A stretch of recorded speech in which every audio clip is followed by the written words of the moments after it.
নমস্কাৰ, মই বনি আৰু আপোনালোকে চাবলৈ আৰম্ভ কৰিছে বনি ক্ৰিয়েশ্যন। আজি মই আপোনালোকলৈ এটা ধুনীয়া লভ ষ্টৰী লৈ আহিছোঁ আৰু যিটো লভ ষ্টৰী আমালৈ লিখি পঠিয়াইছে নগাঁৱৰ পৰা এগৰাকী যুৱতীয়ে। তেওঁ আচলতে নামটো প্ৰকাশ কৰিবলৈ যিহেতু বেয়া পাইছে আৰু সেইবাবে তেওঁৰ নামটো আমি মুনু বুলি ধৰি লৈছোঁ। তেতিয়াহ'লে আহকচোন আজি আমি শুনো মুনুৰ লভ ষ্টৰী।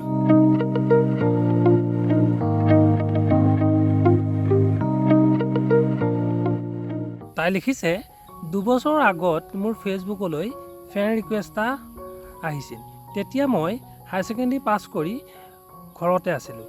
সৰহসংখ্যক মোবাইলটোৰ লগতে বিজি আছিলোঁ। তেতিয়াই তাৰ লগত ফেচবুকত মোৰ চিনাকি হোৱা, হ'লেও ইমান কথা পতা নাছিলোঁ। সি হাই হেল্ল' দিলে, ময়ো তাৰ ৰিপ্লাই দিওঁ, বছ সিমানেই। লাহে লাহে তাৰ লগত মোৰ মেছেজৰ আদান প্ৰদান বাঢ়িবলৈ ধৰিলে।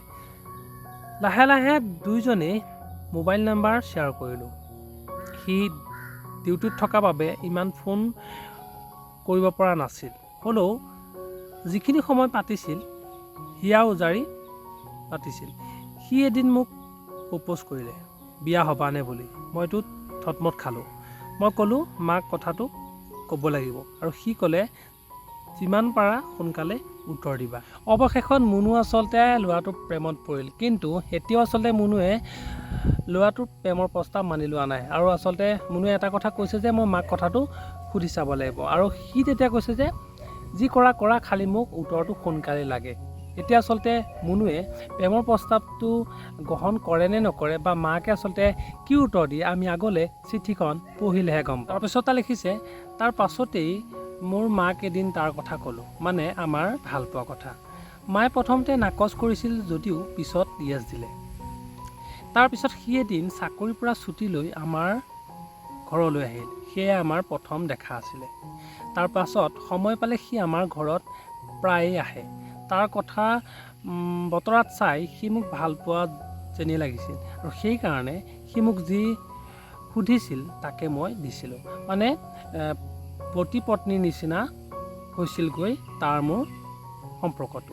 মুনুৱে অৱশেষত ল'ৰাটোৰ প্ৰেমৰ প্ৰস্তাৱটো মানি ল'লে আৰু আচলতে মুনুৰ মাকেও য়েছ দিলে আৰু তাৰপিছত আচলতে প্ৰায়ে চাকৰিৰ পৰা ছুটী লৈ মুনুৰ ঘৰত ল'ৰাটো থাকিবলৈ আহে আৰু আচলতে মুনুৱে তাক ইমানেই বিশ্বাস কৰিছিল যে আচলতে তেওঁলোকৰ এটা সম্পৰ্কটো পতি পত্নীৰ নিচিনা হৈছিলগৈ। মানে বিয়াৰ আগত আচলতে যিখিনি কাম কৰিব নালাগে মুনুৱে সেইখিনি কামো আচলতে কৰি পেলাইছিল তাক বিশ্বাস কৰি। কিন্তু তাৰ পিছতো আচলতে মুনুৰ সম্পৰ্কটো ভালে থাকিলনে সেই কথা আমি আগলৈ চিঠিখন পঢ়িলেহে গম পাম। তাৰপিছতে লিখিছে, তাৰ পিছত মই নজনাকৈ মোৰ গৰ্ভত সন্তানে থিতাপি ল'লে আৰু যেতিয়া তাক মই এই কথাটো ক'লোঁ সি তেতিয়া মোক এটা কথাই ক'লে, সেয়া মোৰ সন্তান নহয়, বিশ্বাসজাত, মোক আৰু ফোন নকৰিবি। মই আচলতে আগতেও কৈছোঁ যে কাকো আচলতে অলপতো কেতিয়াও বিশ্বাস কৰি ল'ব নালাগে, কাৰণ সেই অলপতে বিশ্বাস কৰাক লৈ পেলাই আপোনাৰ আচলতে জীৱনটো ধ্বংস হৈ যাব পাৰে। আৰু উদাহৰণস্বৰূপে যেনে মুনুৰ লগত হয়। আচলতে মুনুৱে ল'ৰাটোক বিশ্বাস কৰি পেলাই এটা আচলতে বিয়াৰ আগত যিখিনি কাম কৰিব নালাগে সেইখিনি কামো আচলতে তাৰ লগত কৰি পেলালে আৰু যাৰ ফলশ্ৰুতিত মুনুৰ দেহত আজি এটা সন্তানে থিতাপি ল'লে। কিন্তু আচলতে যেতিয়া মুনুৱে সেই কথাটো তাক ক'লে সি আচলতে কথাটো মানি ল'বলৈ টান পালে আৰু আচলতে মুনুক ক'লে যে এইটো মোৰ সন্তান নহয়, মোক তুমি এনেই মিছা আচলতে অপবাদ নিদিবা। মানে মুনুৰ পৰা সেই ল'ৰাটো আঁতৰি যাব বিচাৰিছিল আৰু আচলতে তাৰপিছততো কি হ'ল আচলতে মুনুৰ লগত আমি আগলৈ চিঠিখন পঢ়িলেহে গম পাম। তাৰপিছত তাই লিখিছে, তাৰ পিছতেই তাৰ ফোন অফ হৈ পৰিল। তাৰ সন্তানৰ মাক হ'লোঁ। ঘৰত মান সন্মান সকলো গ'ল। আমাক ৰাইজে এঘৰীয়া কৰিলে। বিশ্বাসজাত বুলি সকলোৱে হাঁহে। ক'লৈকৈ আমি ওলাব নোৱাৰা অৱস্থা হ'ল।